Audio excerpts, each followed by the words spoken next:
இங்கே இருக்கின்ற அமைச்சர் திரு நேரு அவர்கள் அண்மையில் என்ன சொன்னாரு? நீங்க எல்லாமே வலைதளத்தில் பார்த்திருப்பீங்க. திரு உதயநிதி பிரச்சனை வரும்போது துணை முதலமைச்சர் கொடுத்திருக்கும் போது வலைதளம் எல்லாம் பரவலான செய்தி.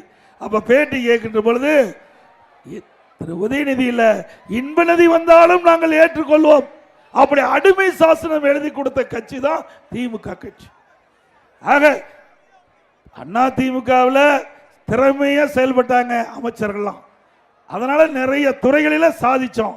திமுகவில் திறமை எப்படின்னா, யார் அதிகமா மேலிடத்துக்கு கப்பம் கட்டுறாங்களோ அவர் தான் சிறந்த அமைச்சர். திமுகவில் அண்ணா திமுக திறம்பட செயல்பட்டதின் காரணமாக இந்தியாவிலேயே பல தேசிய விருதுகளை பெற்றோம். ஒரு மாநிலம் சிறப்பான ஆட்சி செய்வதற்கு மத்தியில் இருக்கின்ற தேசிய அரசு விருது கொடுக்கும். அதுல அனைத்து இந்திய அண்ணா திராவிட முன்னேற்ற கழகம் உள்ளாட்சி துறையிலே சிறப்பாக நிர்வாகம் பெற்று திறம்பட செயல்பட்டதின் காரணமாக இந்தியாவிலேயே தேசிய விருது 140 விருதுகள் உள்ளாட்சியில் மட்டும் பெற்றோம். மின்சாரத்துறை சிறப்பாக செயல்பட்டது. இங்கே முன்னாள் மின்சாரத்துறை அமைச்சர் அறிவிச்சவர் தங்கமணி அவர் இருக்கின்ற காலத்தில் தடையில்லா மின்சாரம் நம்ம கொடுத்தோம் அதிமுக ஆட்சியில். அதோட சிறந்த நிர்வாகம், தேசிய அளவில் மின்சாரத்துறைக்கு விருதுகளை பெற்றோம். போக்குவரத்து துறையிலே விருதுகளை பெற்றோம். சமூக நலத்துறையிலே விருது பெற்றோம்.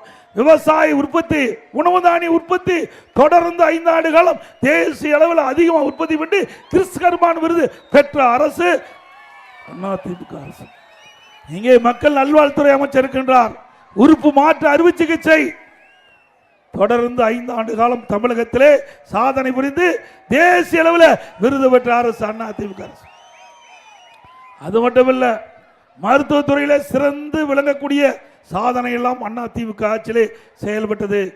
இன்றைக்கு திண்டுக்கல்லில் இருந்து ஒரு தொழிலாளி 2 கையும் இல்லாமல் என்னை வந்து பார்த்து கோரிக்கை மனு கொடுத்தார். எனக்கு 2 கையும் பொருத்த வேண்டும் என்று சொன்னார். எப்படிப்பா பொருத்த முடியும்?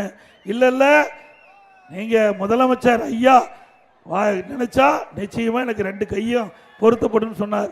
உடனே மக்கள் நல்வாழ்வுத்துறை அமைச்சரை அழைத்து அது ஒரு மருத்துவ குழு போட்டு அவரை பரிசோதனை பண்ணி அந்த பரிசோதனை அடிப்படையில் இறந்த உடலில் இருந்து 2 கையை வெட்டி அவருக்கு இணைக்கப்பட்டு இன்றைக்கு வளமோடு செழிப்போடு திருமணமாய் குழந்தையோடு இருக்கிறார்.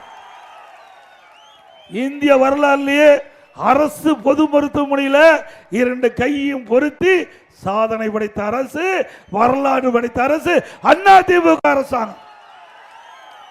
இன்றைக்கு அப்படியா இருக்குது?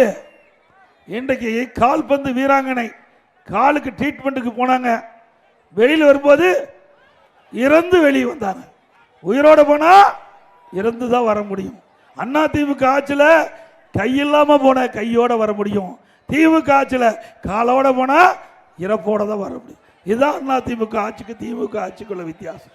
அது மட்டும் இல்ல, இன்றைய தினம் இந்த மாவட்டத்தில் இருக்கிறார் ஒருத்தர், யாருன்னு உங்களுக்கு தெரியும். 1 வாரமா பத்திரிகையில் செய்தி ஓடிட்டு இருக்குது. இன்னைக்கு வீட்டில் பணத்தை திருடுவாங்க, நகை திருடுவாங்க. இந்த ஆட்சியில் உடம்புல இருக்கிற பார்ட்டியை திருடுறாங்கல்ல, பத்திரிகையில் வந்திருக்குதுல்ல. இன்றைக்கு திமுக எம்எல்ஏ அவருடைய சம்பந்தப்பட்ட மருத்துவமனை, இதெல்லாம் பத்திரிகையில் வந்த செய்தி, ஊடகத்தில் வந்த செய்தி, வலைதளத்தில் வந்த செய்தி. அவருடைய மருத்துவமனையில் பல பேர் கிட்னி அறுவை சிகிச்சை செய்யப்பட்டிருக்குது. அதில் முறைகேடு நடந்திருக்குது. அரசுக்கு புகார் போகுது. அரசாங்கம் ஒரு குழு அமைச்சு அந்த குழு போய் விசாரணை மேற்கொள்றாங்க. ஆமாம், முறைகேடு நடந்தது உண்மை அப்படின்னு அரசுக்கு தகவல் கொடுக்கப்பட்டு அதன் அடிப்படையில் அதில் உறுப்பு மாற்று அறுவை சிகிச்சைக்கு ரத்து பண்ணிட்டாங்க. அப்போ ரத்து பண்ண பிறகு இந்த திமுக அரசாங்கம், திமுக எம்எல்ஏ, திமுக அரசாங்கம் தான் அங்கே சோதனை போடுது. அதன் அடிப்படையில் தான் அந்த உறுப்பு மாற்று அறுவை சிகிச்சையுடைய அந்த அனுமதியை ரத்து பண்றாங்க. அப்படின்னா தவறு நடந்திருக்குல்ல. எதிர்கட்சி சொல்ல அவர்களுடைய அரசாங்கமே தவறுன்னு சுட்டி காட்ட பிறகு ஏன் இதுவரைக்கும் கைது பண்ணல? கைது பண்ணாங்களா? இப்படிப்பட்ட அரசாங்கம் வேணுமா? பிளே ஸ்டோர் மற்றும் ஆப் ஸ்டோரில் இருந்து பாலிமர் செயலியை QR கோடு மூலம் பதிவிறக்கம் செய்யுங்கள். செய்திகளை உடனுக்குடன் பெறுங்கள்.